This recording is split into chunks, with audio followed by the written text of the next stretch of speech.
Namamu Aceh. Engkau dicipta, ditempatkan di bumi Asia Tenggara. Negerimu diapit oleh Selat Melaka dan Lautan Hindia. Kedudukanmu di pintu gerbang ke timur jauh, Pasifik Asia. Pelaut Hindi menyebutmu Aceh, kagum atas keindahanmu. Gerdong, Kulu, Lauser, Selawah saksi atas kegagahanmu. Lok Sedu, Lok Nga, Sabang, sebahagian bukti atas kecantikan pantaimu. Harimau, badak dan orang-utanmu, sasaran penyelidik dan pengamat bumi. LNG, petroleum, hutan tropikal, emas, nikmat Allah akan kekayaan tanahmu. Meneteskan air liur perampok-perampok asing untuk datang ke negerimu. Silih berganti, Portugis, Belanda, Jepang, dan kini Indonesia mengeroyokmu, merampasmu, memperkosamu, menjajahmu. Namamu Aceh. Genetik campuranmu unik.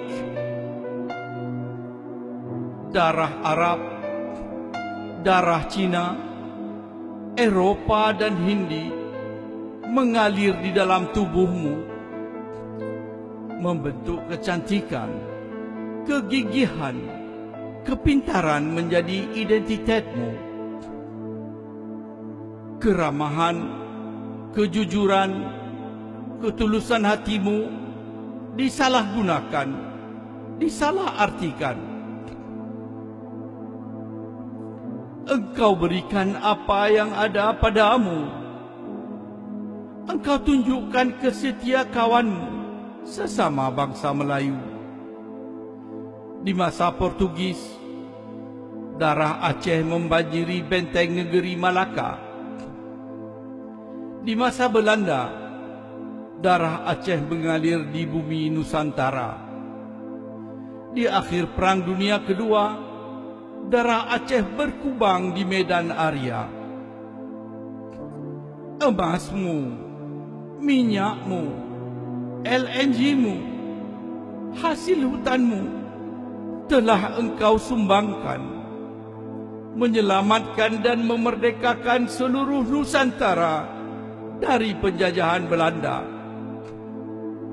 Akan tetapi, air susu dibalas dengan tuba. Kini engkau menjadi asing di negerimu sendiri. Engkau dibantai, disiksa, diperkosa oleh rekanmu yang engkau merdekakan di tahun 45.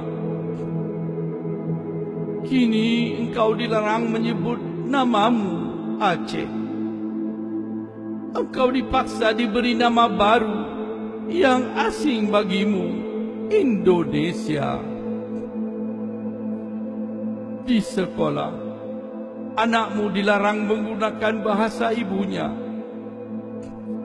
Di dunia internasional, engkau dilarang menyatakan hakmu untuk menjadi tuan di rumahmu sendiri, di negerimu sendiri.